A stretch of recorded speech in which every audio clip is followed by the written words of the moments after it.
Welcome back. James here with Men's Natural Health. And today I want to give you another tip to support your health. And this is a really easy one, but it's one that a lot of guys overlook.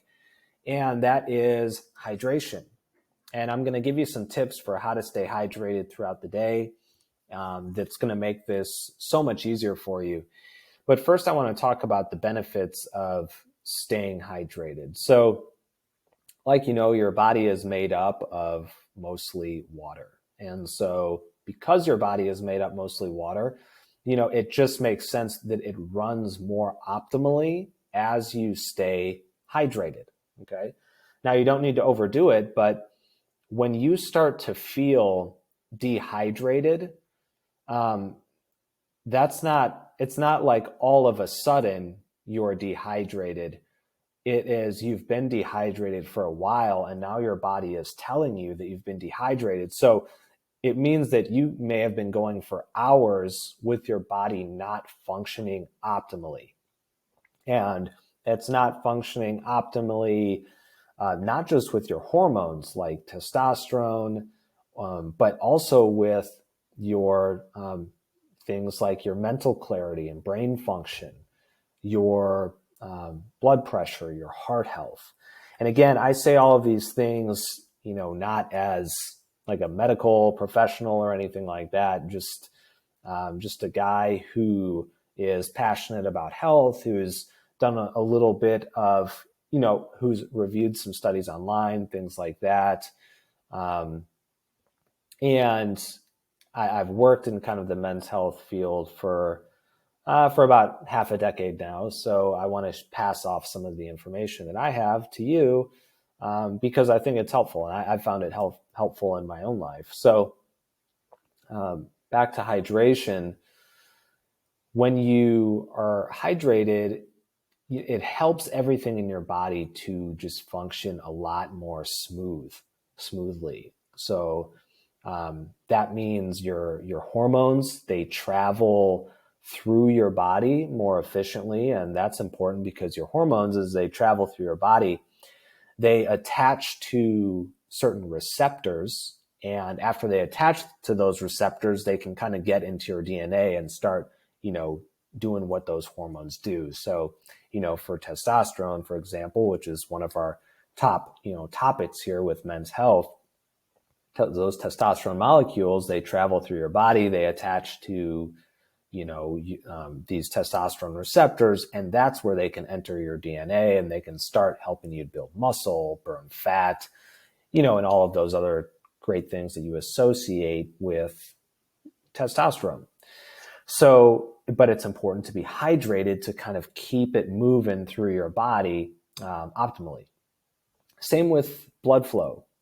It's important to stay hydrated. Staying hydrated, it helps with the blood traveling through your body. Of course, that's going to be important, for traveling up here to your brain, for, traveling to your hands, to your feet, and everywhere else that you need your blood flow to go. So staying hydrated is super important for keeping those things functioning optimally.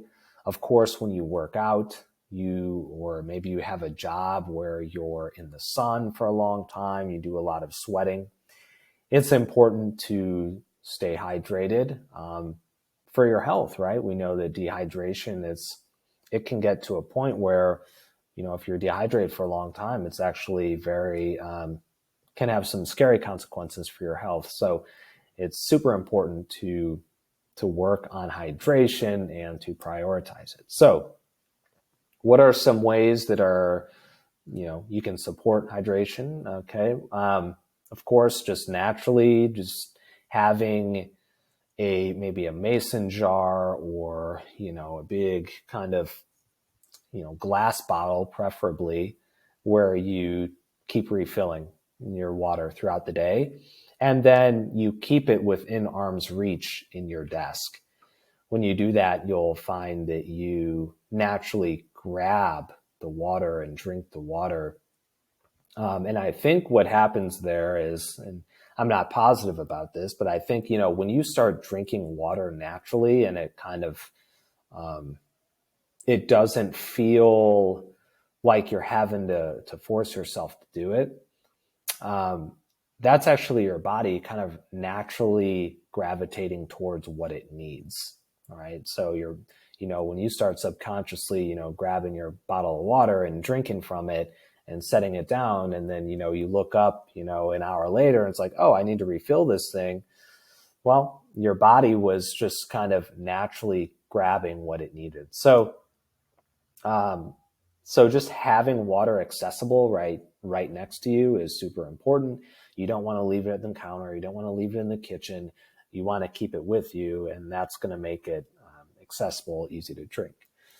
If you don't like drinking water, I mean, you can, maybe add some 0-calorie flavor to it. And I know there's different opinions about whether or not you should be adding something that's like 0 calories to your water. But if you're, for example, trying to lose weight, you don't want to add a bunch of extra calories to your daily intake. So doing something like that can be helpful. Plus, it's better to if it's going to be the thing that helps you drink more water, is adding a little 0-calorie flavoring to it, then do that. I mean, it's more important that you stay hydrated than you maybe are dehydrated. So if that's what you have to do to drink more water, then go ahead and do it. Another thing you can do is eat more fruits and vegetables.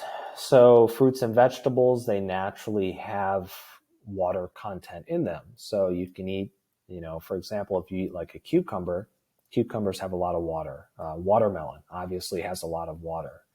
Berries they have a lot of water. So you have these fruits and vegetables that kind of naturally have their own water content.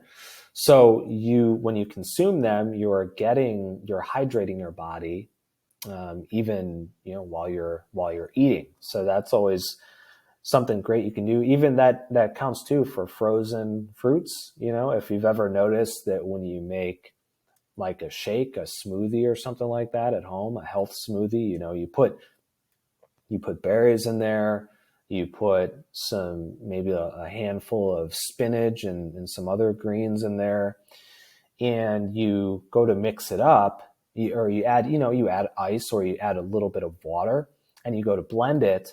You notice that like the ingredients that took up a small amount of space in the little container, after you blend it, you've got a shake that's like this big. It's and it's liquid, and that's because a lot of that water comes out of those foods and gives you something to drink. So that's another simple way to kind of start hydrating is having some smoothies and that kind of thing. So those are some ways to stay hydrated. Remember that it's very important that you do that.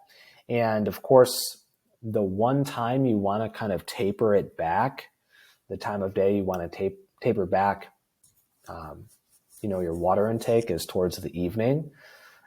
Sleep is so important for your male health. So if you're drinking a lot of water before bed, even though water is great for you, it's going to wake you up in the middle of the night and you're going to have to go to the bathroom.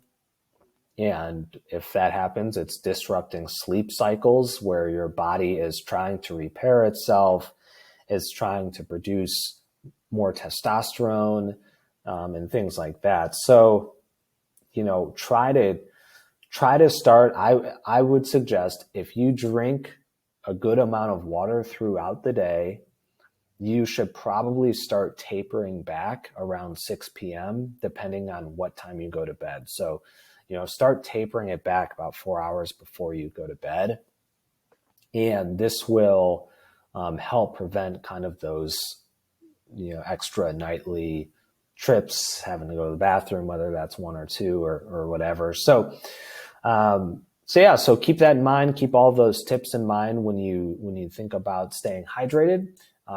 do that if you're not doing it already. It's just a great, simple way to start and to start doing something great for your health. And I'll see you in the next video.